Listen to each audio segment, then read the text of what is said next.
All right, guys, this is our brown belt basic review for hook kicks 1 through 5. First, a demonstration. Kill! Kill! Kill!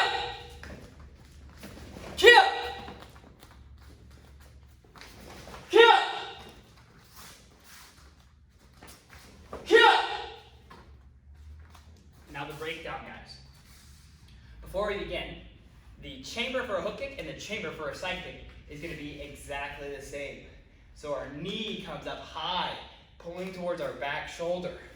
Our toes are pulled back, just like we're going to be pushing with our heel to hit a side kick. Okay? Doing it forward now, guys. This side kick is going to be a little bit looser than normal. So our knee is not going to be extending very much. We're going to kind of let it extend on its own as we're pushing it forward and outside. So what I mean by the knee not extending is, if I just extend with my knee, my foot's gonna go over there.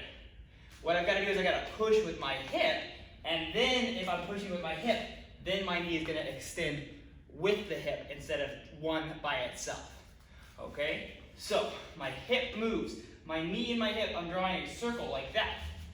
My heel and my foot slowly extends as I'm going out. My target is straight in front of me right here. My side kick goes offline in a side kick. As soon as I hit and I get full extension, I can relax my foot and pull like I'm re-chambering for a roundhouse kick. So it starts in a side kick position, it pushes out and we miss with the side kick, and then we pull with the back of our leg and slap with our toes or the bottom of our heel. A hook kick is a kick that has a lot of variations of ways you can strike. So a front snap kick, we always kick with the ball of our foot. But a hook kick, we can keep our toes pulled back the whole time and hit with the back of our heel, which is a hard surface. Very good striking zone. But sometimes in sparring, we want a little bit of extra reach. So we chamber with our toes pulled back. To get the best mechanics from the kick, we still side kick with our heel exposed and our toes pulled back. But then once we are going to add the hook, we point our toes so that we get the reach of having our toes extended. And so, that's a different way that you can do the hook kick with multiple striking areas. So number one would be hitting with the back of your heel with your toes pulled back the whole time. Number two is hitting with the bottom of your heel where you release your toes after you've done your side kick portion. And then number three is hitting with the ball of your foot because your opponent is just out of reach and you are barely able to tap them. The third option, hitting them with your toes, being a sparring, really exclusive, there's no need for it otherwise. You want to cause more damage and other variations. So, here we go.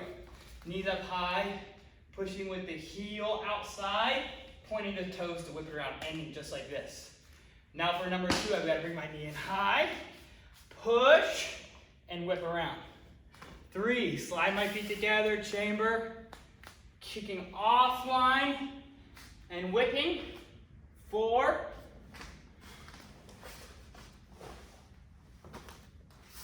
this is going to be a very difficult kick to get down, guys. It takes a lot of practice. And it's just a feel that you guys are going to have to get, okay? One thing I really want to stress with you guys is that you've got to be good about having those toes pulled back for the first part of your kick. Getting this extension all the way straight so you can pull and get that whip, the pull being with the back of your leg. It makes it mechanically easier to hook when you have a moment of full extension. It just carries the momentum along. So as soon as we hit full extension, we can begin bending our leg and hooking it back behind us. All right, guys, hook kicks are gonna take a lot of practice. Grab your kicking bag, get somebody to hold the target for you guys, and get to practicing, guys.